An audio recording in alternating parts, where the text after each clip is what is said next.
So hello everyone, welcome back to the Izan Educators.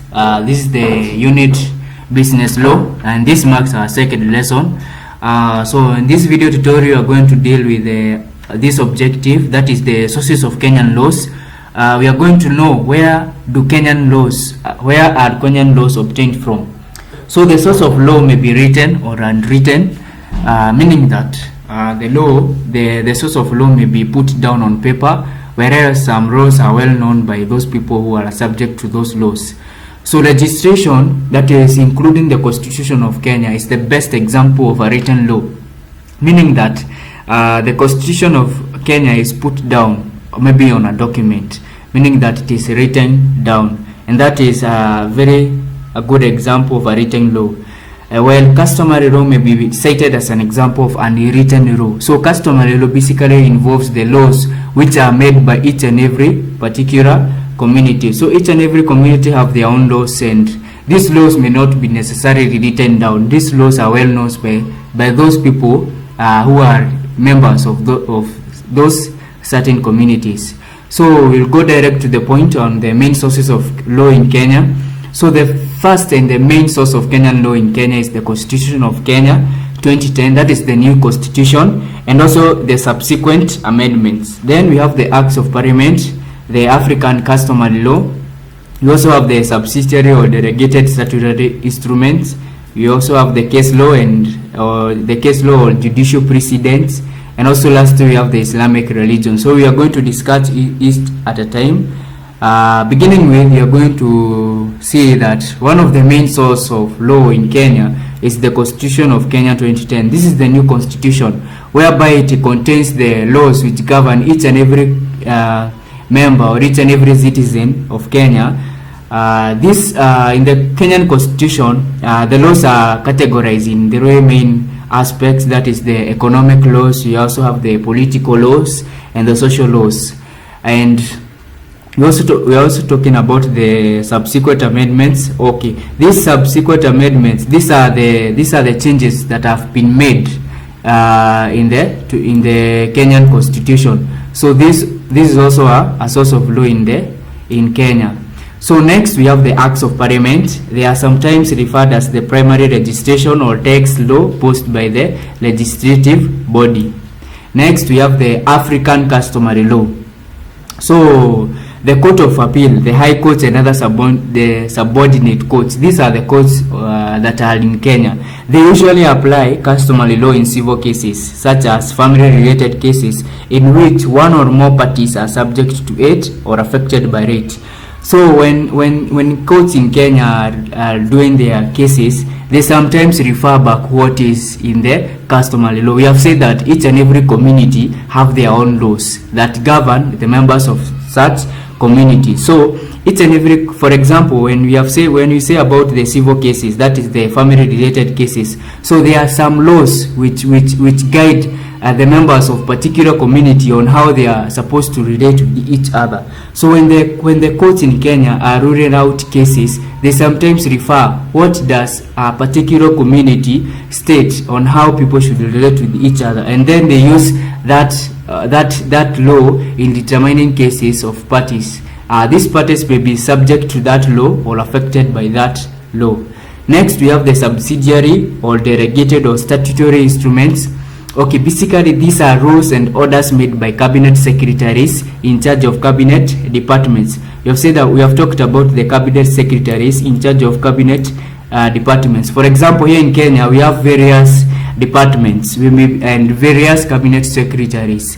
So for example, we have the cabinet secretary in charge of education. We also have the cabinet secretary maybe in charge of the agriculture. We also have the cabinet secretary in charge of health. So these are some of the examples of cabinet secretaries in charge of these cabinet departments. So they can make rules and orders in these cabinet departments, but they have to be submitted to the parliament for approval. And when these laws or orders are approved by the parliament, they are used as laws. So meaning that the statutory instruments are it's one of the sources of law in Kenya. In addition to it, we also have the county government laws. For example, in Kenya, due to the devolved government, we have county governments. So each and every county may decide maybe to draft their own laws which are going to govern the members belonging to that county. So, and this makes it a source of law in Kenya. But we have said that these laws have to be, once they are made, they have to be submitted to the parliament for approval. We also have the Ministry of Health orders. These are orders made by these orders can be made by the cabinet secretary in charge of health department. For example, I can give an example. Maybe when there was an outbreak of the coronavirus, we saw the cabinet in charge of health ordering that people should wear their masks. So that is an order made by the Ministry of Health, and once it was submitted to the parliament and approved, each and every individual had to follow that guideline. So that makes it also a source of law here in Kenya. We also have the airport authority or bylaws. Next, we have the case law, or they can also be referred to as the judicial precedents. Basically, this is where courts use judgment for cases that has ever happened in another country to determine a similar case here in Kenya. For example, a case may have happened in another country, let's say Congo, maybe a case that has ever happened in Congo, and a similar case arises here in Kenya. So what courts in Kenya may decide to use those judgments that were used to determine that case, they can apply it to determine that similar case that has happened here in Kenya. This information on these cases can be found in the East African Law Court and also the UK Law Report. Next, we have the Islamic religion or law.